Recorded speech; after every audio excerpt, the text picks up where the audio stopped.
بسم الله الرحمن الرحيم الحمد لله رب العالمين والصلاة والسلام على رسول الله وعلى آله وصحبه أجمعين أما بعد. Alhamdulillah, Allah subhanahu wa ta'ala Jalla wa ala has given every human being an intellect, an aql, with which he can weigh his options, see where his profit is, benefit is, where his loss is. So every human being have that, because Allah Azza wa Jal gave this blessing to everyone.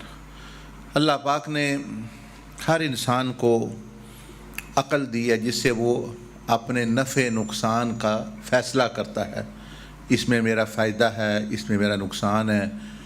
फिर वो फ़ैसला करता है हाँ मैंने ये करना है ताकि मैं फ़ायदा हासिल कर सकूं।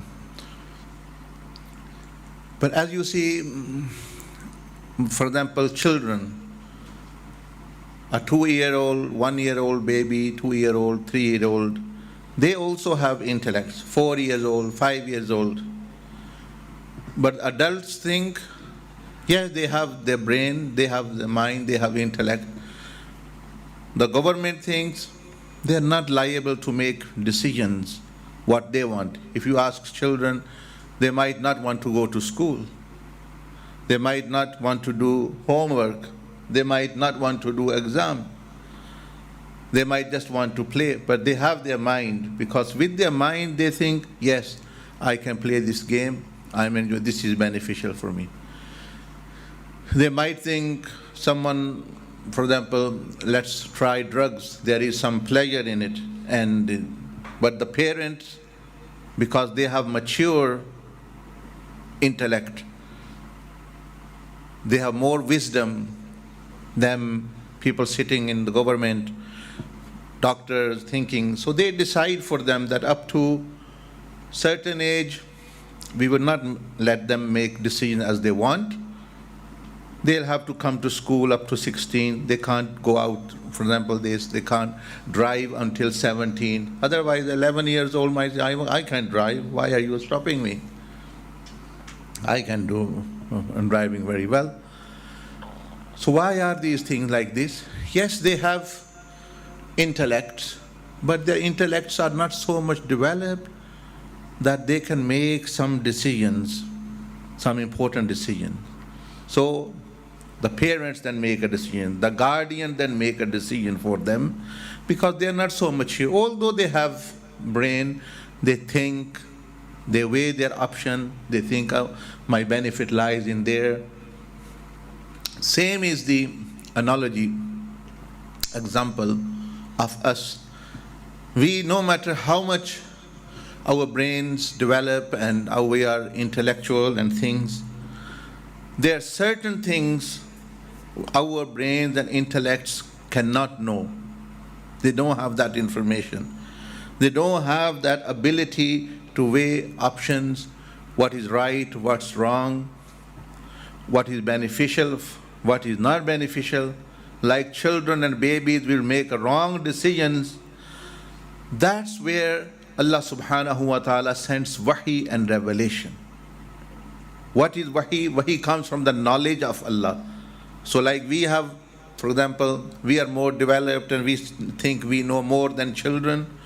Still we are both creation. Allah is alimul ghaibi wa shahada, knows everything, infinite knowledge. And what we know, we are little bit on a small planet, we don't know what's happening on Mars, what's happening in another galaxy. Every day we are discovering, oh, this happened, this. We can't even control fully the disease. The day human being can just control the viruses and bacteria, people will become cured. Up to now, we can't even do that with our intellect. So what to say about things which we have no way to approach, like where did we come from, where are we going, what happened after death?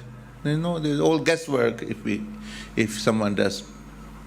So where our brains and our intellects cannot do their job, cannot make a decision, cannot reach conclusion, Allah Azza wa Jal as a mercy then sends information from knowledge, from His knowledge, which is called wahi, and which is relayed, conveyed by the most intellectual, the most wise, the super person who have the super brain and super, you may say, wisdom and understanding, which we know as the prophets and Anbiya Ikram. So first of all, one should understand this. यानी हर इंसान अपने फैसले कर रहा है, काफिर भी, मुसलमान भी, हम भी कर रहे हैं, बच्चे भी कर रहे हैं, लेकिन हम बच्चों को कहते हैं कि नहीं, हम फैसले करेंगे, आपको अभी समझ नहीं। इसी तरह समझ लें कि कुछ मामलात की बड़ों को भी समझ कोई नहीं कि क्या करना है, करते वो हर एक फ़ायदे के लिए। ये जितने जेल में लोग बैठे हुए हैं, जितने नुकसान करके बैठे हुए हैं, वो सारा अपना फ़ायदा ही करने गए थे। जो बैंक लूटने जाता है वो भी फ़ायदा ही करने जाता है ना अपना, भाई मेरे पास पैसे आ जाएं, नुकसान तो नहीं करने जाता। कर देता है वो, लेकिन उसको समझ नहीं है कि मेरा नुकसान होगा, दूसरों का होगा, फ़ायदा ही वो कर रहा है। जो किसी से फ्रॉड कर रहा है वो भी अपना तो फ़ायदा ही कर रहा है, अपने दिमाग से, अपनी खोपड़ी, अपनी अकल से तो वही सोच रहा है। अब ये है कि कुछ मामलात में इंसान को समझ नहीं आ सकती, उसको सही फ़ैसला नहीं वो कर सकता। तो अब फिर अल्लाह पाक रहमत के तौर पर अपने इल्म से भेजता है पैगाम, जिसको वही कहते हैं, किसी एक हस्ती पर कि इनको बता दें ये चीज़ें जिसके बारे में तुम्हें नहीं इल्म, ऐसे ये नुकसान वाली चीज़ है, ये फ़ायदे वाली चीज़ है, इसमें नुकसान होगा, इसमें फ़ायदा होगा। तो वो ये तो अल्लाह की रहमत होती है वही, कि हमारी अकल उस वक़्त नहीं पहुँचा, हम चाहते अच्छा हमें समझ आए, अगर हम समझ आए तो हमारे पास तो फिर इल्म अल्लाह के इल्म में से हो तो तब समझ आए। वो हमारे पास कुछ था भी नहीं, पता ही नहीं अपने अंदर कितने ऑर्गन है वही कोई नहीं पता, हड्डियों के कितने जोड़ है, मुंह में कितनी हड्डियाँ वही नहीं पता। तो क्या बंदे को पता? बहुत सारे लोगों को यही नहीं पता उनका ब्लड ग्रुप क्या है। आप देखें खून लेके फिरने लगे, बातें का हमें ये दीन समझ आए, वो समझ आए, अपना ही नहीं समझ। भाई खून में सेल कितने होते हैं, ब्लड सेल, ये जो रेड सेल क्या है, वाइट सेल क्या है, उनके फंक्शन क्या है, यही कोई नहीं पता। तो दूसरी चीज़ों का कैसे इल्म होगा? तो इसलिए अल्लाह जल्ल मजदहू अम्बिया के ज़रिए और फिर ख़ास तौर पर ख़ातमुन नबीयीन के ज़रिए वो पैगाम भेजा, इसमें तुम्हारा नफ़ा है, इसमें तुम्हारा नुकसान है।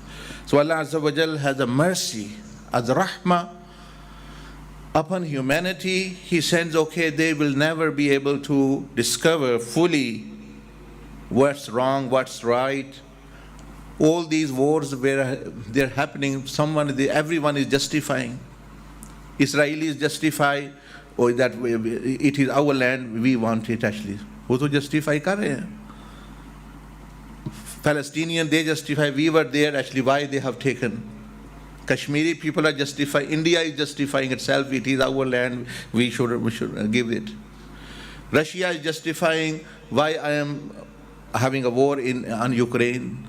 Ukraine is justifying, no, because actually I need protect, we are independent, we want to do whatever we like.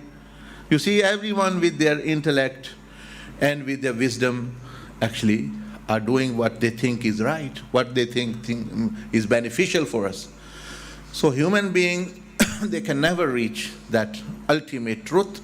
So that is why Allah Jalla Majduhu sends wahi. Wahi means knowledge from Allah, which has no if or but, or no guesswork, no doubt. It's 100% actually that's the truth.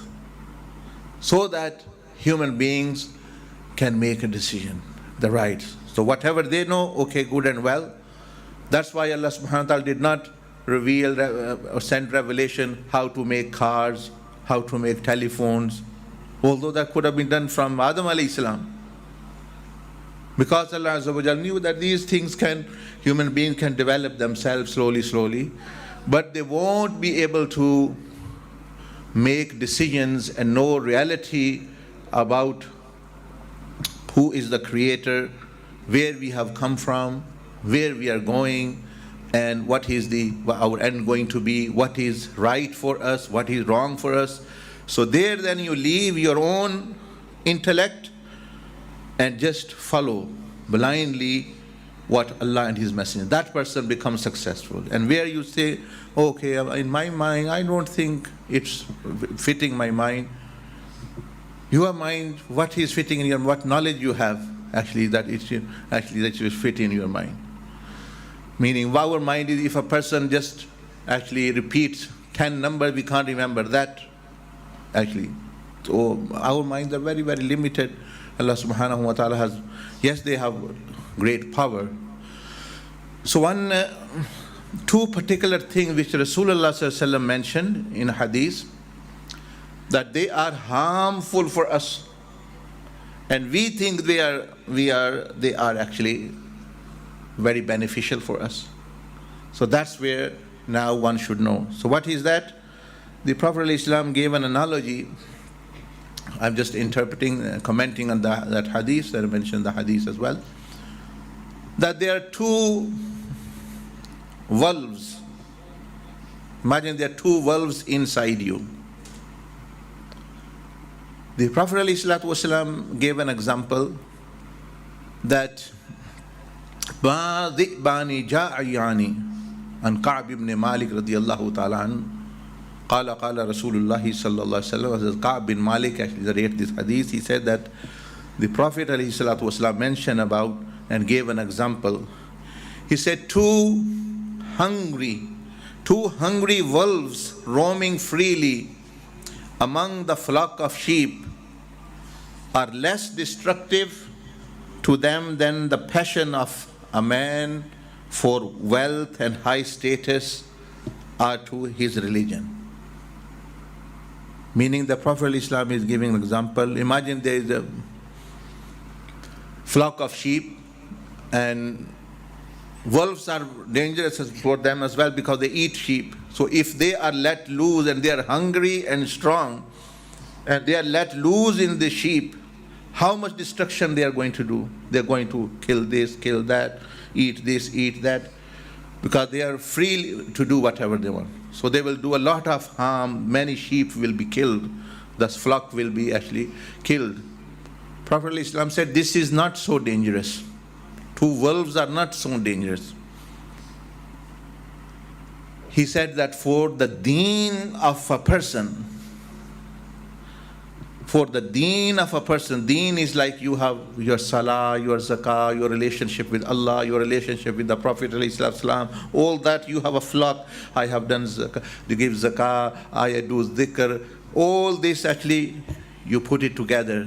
Your relationship with Allah Azza wa Jal, your relationship with the Prophet ﷺ. Prophet ﷺ said that two wolves are not so dangerous for the flock of sheep as two things, if the person wants, they will harm immensely his deen. It will be destroyed. What? Unchecked love for wealth, just love for wealth for the sake of wealth, and unchecked love for being famous. These two things, love for the wealth and love for the fame, he said they are too dangerous than the two wolves inside you. They will destroy your deen. Now, we think they are beneficial for us, because that's why what we want. Everyone say, I want wealth. I want actually become famous. So for our intellects are telling that, yeah, they are good for us. Yeah, I want to be famous. I want to be wealthy. But Rasulullah sallallahu alaihi wasallam is mentioning that this is dangerous. Now, what I said is, and what the Prophet ﷺ is saying, Prophet ﷺ also had wealth. Sahaba Ikram, Sayyidina Abu Bakr Siddiq and Sayyidina Usman Ghani were very, very wealthy. The difference is the wealth, love for the wealth, just for the sake of wealth, just to be rich and to actually boast on others, and to be famous just for the sake of being famous. They are the dangerous ones. So what were the prophetic mindset? What the Sahaba Ikram? They also were millionaires, billionaires, but they used those millions and billions for the benefit of humanity and their benefit in Akhirah. So they spend, look at Sayyidina Abu Bakr, yes, he was a millionaire. Sayyidina Usman Ghani was millionaire. There were many others. But what were they doing? They were actually using that for Akhirah. So their love was not for the money, love was for Allah subhanahu wa ta'ala, and they used that money for that. Similarly, if there were tribal leaders, they were leaders in their tribes, they used that power of leadership for deen, for protection of deen, for protection, for the success in the hereafter, and for the benefit on people. But the harm for the person who loves money for the sake of money, he will harm people. He will harm his akhirah. He will not be interested in what is right, what is wrong, causing harm, inflicting harm to other people, defrauding other people, or actually stealing other people, inflicting harm. He will not be concerned about that. He wants money. That's his God, so this is harmful. And if Allah is your God, but you want to use money, wealth, to please Him and to make your abode in Akhirah better, then that's a blessing. Similarly, if you want to use your fame and name for deen, for actually helping people, good and well, they are good things. So what is mentioned in this hadith is being, so one should strike balance.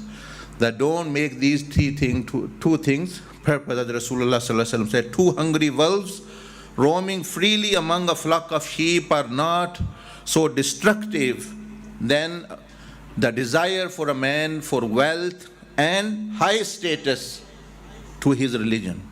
That is more destruction.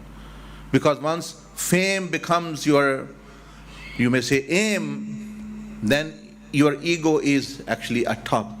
So you will put your ego on top, no matter what happens. It's causing harm to people, it's actually harming your relationship with Allah Azza wa Jal. All you want to be is famous. That's what's happening with many people around the world. They got these two things, they think they're better, it's destroying them, and they don't know. And once death comes, they will know, but it's too late.